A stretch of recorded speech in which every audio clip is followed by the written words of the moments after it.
মা বাবার মতো কেউ কখনো ভালোবাসতে পারে না, যদি সেটা ভালোবাসে সেটা হয় কোনো স্বার্থে, না হয় অন্য কোনো কিছু।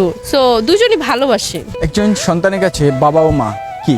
গাছের ঢাল বুঝেন তো, যেমন আমরা বৃষ্টি আসলে অনেক সময় গাছের ঢালে দাঁড় হই, বা থাকে না ছাউনি। আমার কাছে মনে হয় যে বাবা মা হচ্ছে একটা ছাউনির মতো। সো বাবা মা ছাড়া সন্তান অচল।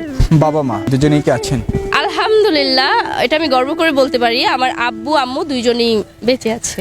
বাবা মা আপনাকে নিয়ে কি স্বপ্ন দেখে? আমার আম্মু তো স্বপ্ন দেখেছিল আমাকে মাদ্রাসায় পড়াবে, যেহেতু আমি ছোটবেলা থেকে গজল টজল গাইতাম। আমার আম্মু এটা খুব বেশি পছন্দ করতো, শুধু আমার আম্মু না, এলাকার লোকজনও হচ্ছে খুব বেশি পছন্দ করতো। তো আমার আম্মু চাইতো যে আমি মাদ্রাসায় পড়াশোনা করি, বাট মেয়ের ইচ্ছা ছিল যে মেয়ে মডেল হবে। সো জগা খিচুড়ি হয়ে গেছি। বাবা ও মায়ের ভিতরে সব থেকে বেশি কে ভালোবাসে? আমার আম্মু আমাকে অনেক ভালোবাসে, তারপর আমি আব্বুর কথা বলবো। কেন বলবো জানেন? বিকজ আমার আম্মু যখন আমাকে ছোটবেলা মাইর দিত, আব্বু মাইর দিতে দিত না।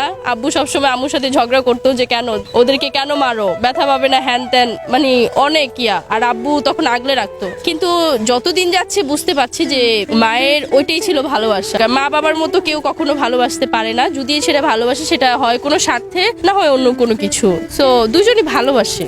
বাবা মা একজন সন্তানের কাছে কি প্রত্যাশা করে? অবশ্যই প্রত্যাশা করে তার সন্তান হচ্ছে দিনের পথে যাবে, ভালো একটা চাকরি বাকরি করবে। কোনো বাবা মা চায়, কোনো বাবা মা চায় না।